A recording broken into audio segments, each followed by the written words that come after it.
Et nous voilà arrivés au sommet, mais c'est encore la nuit, donc maintenant il n'y a plus qu'à attendre que le soleil se lève. Et ça y est, le soleil commence à se lever. Plus que quelques minutes, bientôt. Le soleil s'est enfin levé et je te présente El Nido vu d'en haut. Oh!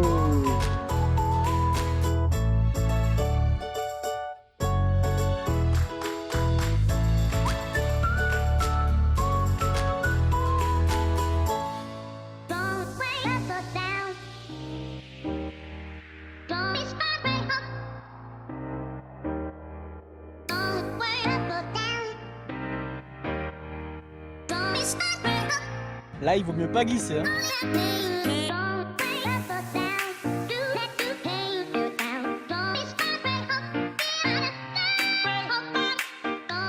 Nous sommes allés là-haut, sur Taro Cliff. Je vais te montrer où j'habite pour ces quelques jours à El Nido. J'ai préféré fuir le centre-ville touristique qui est là-bas. Et j'ai trouvé une guest house très mignonne dans un coin isolé. Allez, suis-moi, c'est par là. Il y a un peu de vie locale. Et oui, c'est vraiment par là.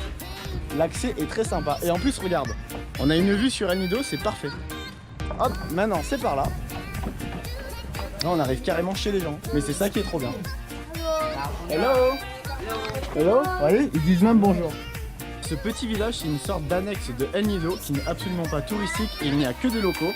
Et les gens sont très accueillants, c'est vraiment génial, bien mieux que dans la partie touristique de El Nido. Et je te présente la guest house qui est là, en bord de mer.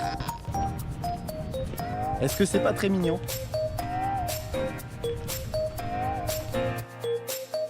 C'est là où je suis tous les jours. À l'heure du petit déjeuner, je vais te donner un conseil de cuisine philippine. Si tu n'as pas pensé à aller au supermarché pour faire ton barbecue, il te suffit d'avoir un vrai cochon.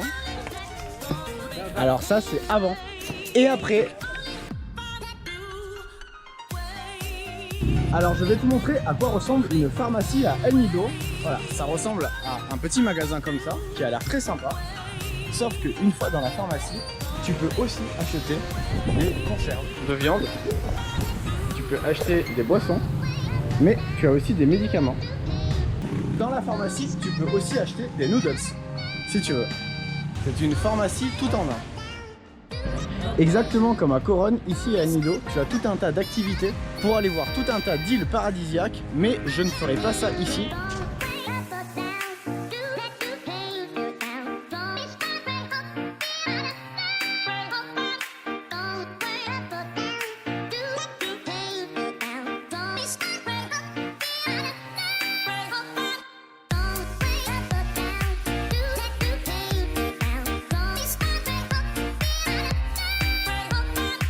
Petit conseil de décoration philippine, si tu n'as pas de quoi faire un sapin de Noël, il te suffit d'utiliser des feuilles de palmier et des noix de coco. Et ça marche tout aussi bien. Bienvenue sur la plage de El Nido. Voilà à quoi ça ressemble. Sauf que la grosse arnaque, c'est qu'il est interdit de nager. Et oui, c'est surtout un port pour tous les transferts en ferry et départ pour les excursions. Si tu veux trouver une belle plage pour se baigner, il faut prendre un scooter et aller au nord de l'île de Palawan. C'est parti pour un petit tour de l'île avec notre ami polonais Lucas. Voilà. On se croirait absolument pas aux Philippines. Très sympa.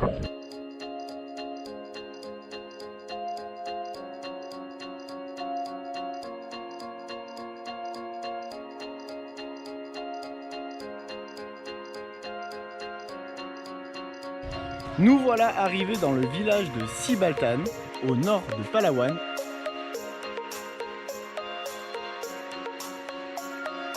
Et ça n'a clairement rien à voir avec El Nido puisqu'il n'y a absolument aucun touriste.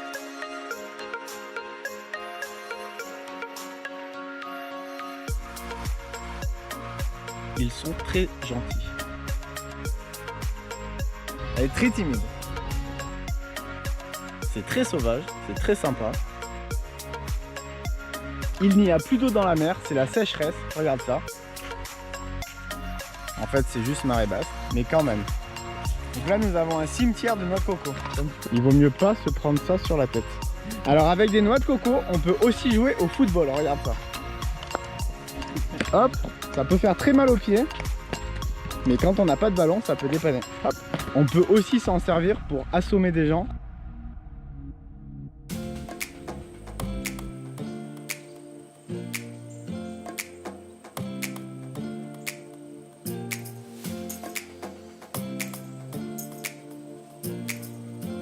Il y a des vagues, c'est énorme.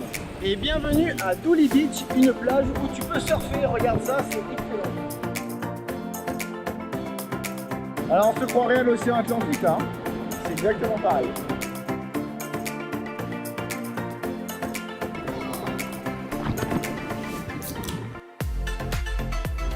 Mais où sont les maîtres nageurs, hein?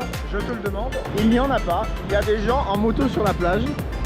C'est un scandale.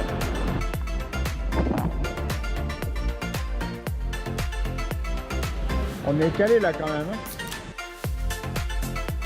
Alors on a décidé d'écouter un Philippin qui nous a indiqué selon lui la plus belle plage de Palawan. Pour y aller c'est très sportif et la route est absolument impraticable en scooter.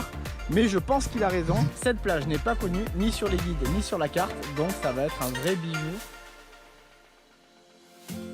Une allée de bananiers rien que pour nous, regarde ça.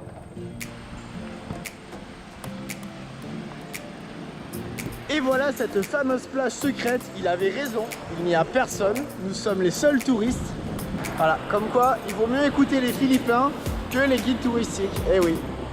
Puisqu'on est bien mieux ici que sur les plages à 1,50 € de El Nido, qui sont moins belles que ça. Là c'est vraiment magnifique. Petit footing avec moi sur la plage. Wouhou! Je suis tout seul! C'est trop bien! Être tout seul sur une plage aussi énorme que ça aux Philippines, c'est vraiment génial. C'est même extraordinaire. Presque l'océan pour moi tout seul aussi. Alors le problème c'est que comme je suis tout seul et qu'il n'y a pas grand chose à faire, je m'occupe avec les moyens du bord. Regarde, je vais te montrer mon œuvre d'art. Hop. C'est pas beau? On est obligé de se faire des nouveaux amis, voilà. Je l'ai appelé Wilson, hein? Ça te rappelle quelque chose? Voilà. Et ben c'est pareil ici.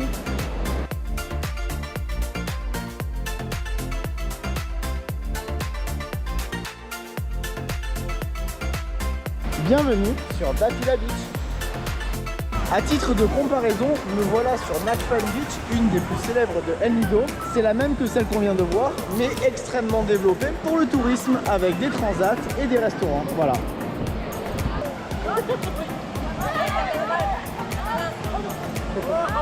Voilà, ça c'est les locaux qui jouent sur la plage. Il y a une grille dessinée sur le sol et deux équipes. Le rôle de la première équipe est de traverser toute la grille sans se faire attraper. Et tous les autres, en fait, ce sont des gardiens qui ne peuvent se déplacer uniquement sur les lignes verticales ou horizontales. Donc lui, par exemple, ne peut se déplacer que sur cette ligne horizontale. Et donc le but, c'est de passer de zone en zone sans se faire attraper. Voilà, lui, par exemple, il est un peu bloqué là. On va voir comment il va s'en sortir. Oh, bon, bon, good, good, good.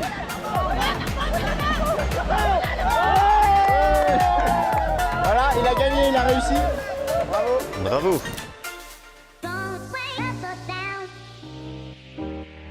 Alors que j'étais tranquillement en train de marcher mes 5 km pour aller jusqu'à la plage du coucher de soleil, ce gentil monsieur s'est proposé de s'arrêter et de m'y amener gratuitement. Voilà, donc c'est royal, j'ai gagné 1 km. Maintenant, allons voir cette magnifique plage. Quand on arrive à la plage, ça fait un peu moins rêver. Mais bon, c'est touristique.